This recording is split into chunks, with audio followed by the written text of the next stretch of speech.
오늘은 같은 책을 놓고 전혀 다른 결론에 도달한 두 종교 전통의 흥미로운 지적 경쟁에 대해 알아보겠습니다.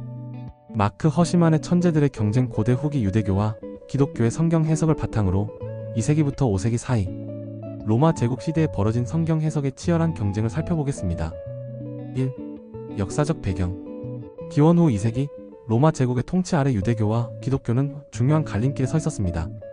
두 종교는 같은 뿌리에서 출발했지만 점점 더 다른 길을 걷게 되었죠. 한쪽에는 예루살렘 성전 파괴 이후 새로운 정체성을 모색하던 유대교가 있었고, 다른 한쪽에는 로마 세계로 빠르게 확장하며 자신만의 신학을 발전시키던 젊은 기독교가 있었습니다. 두 종교는 동일한 히브리 성경을 가지고 있었지만 그것을 해석하는 방식은 완전히 달랐습니다.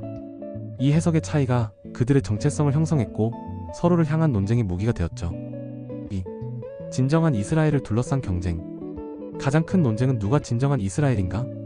였습니다. 유대 랍비들은 자신들이 혈통적, 역사적 이스라엘로서 하나님과의 언약을 계승한다고 주장했습니다. 반면 기독교 교부들은 교회가 영적 이스라엘이며 예수 그리스도를 통해 하나님의 약속이 성취되었다고 가르쳤습니다. 2세기 기독교 사상가 유스티노스는 유대인 트리포와의 대화에서 이렇게 주장했습니다. 우리 기독교인이 참된 이스라엘이며 영적으로 야곱, 이삭, 아브라함의 자손입니다. 이에 랍비들은 토라와 탈무드를 통해 유대 민족만이 신의 산에서 율법을 받은 하나님의 선민임을 강조했습니다. 3. 해석학적 방법의 차이. 두 전통은 성경을 읽는 방식에서도 뚜렷한 차이를 보였습니다. 유대교는 미드라시라 불리는 해석 방식을 발전시켰습니다. 이는 구전 전통을 중시하고 텍스트의 다양한 의미를 탐구하는 유연한 접근법이었죠. 반면 기독교는 보다 체계적인 주석 전통을 발전시켰습니다.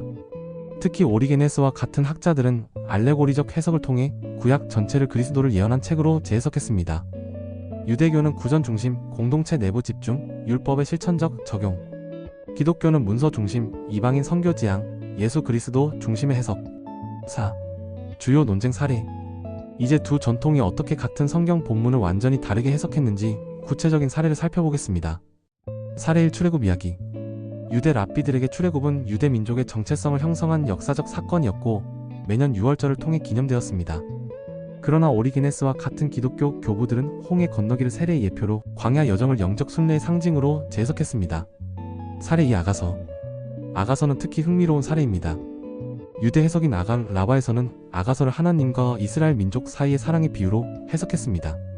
반면 오리게네스의 아가서 강해에서는 그리스도와 교회 사이의 영적 연합을 상징하는 것으로 보았죠. 사례 3. 이사야 7장 14절. 또 다른 중요한 논쟁은 이사야 7장 14절에 관한 것이었습니다. 기독교에서는 마태복음 1장 23절을 통해 이 구절을 예수 그리스도의 동정녀 탄생 예언으로 해석했습니다. 하지만 유대 랍비들은 히브리어 원문의 알마가 단순히 젊은 여인을 의미한다고 주장하며 이것이 메시아 예언이 아니라 당시 상황에 관한 것이라고 반박했습니다.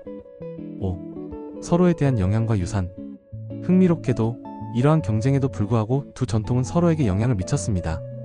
히에로니무스와 같은 기독교 학자들은 히브리어 성경을 번역하기 위해 유대 랍비들의 도움을 받았고 유대교의 해석 지식을 배웠습니다. 이러한 고대 해석 논쟁은 오늘날까지 이어져 현대 성경 연구와 유대, 기독교 대화의 토대가 되었습니다. 허시만이 자신의 책에서 표현했듯이 히브리 성경은 두 종교에게 공유된 유산이자 분열의 씨앗이었습니다. 6. 결론.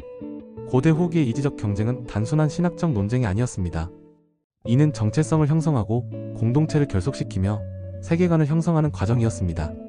오늘날 우리는 이러한 역사적 논쟁을 이해함으로써 두 종교 전통 사이의 차이점뿐만 아니라 공통점도 발견할 수 있습니다. 마지막으로 이 이야기는 우리에게 텍스트 해석이 얼마나 강력한 영향력을 가질 수 있는지 보여줍니다. 같은 단어, 같은 이야기라도 우리가 어떻게 읽느냐에 따라 전혀 다른 세계를 만들 수 있습니다.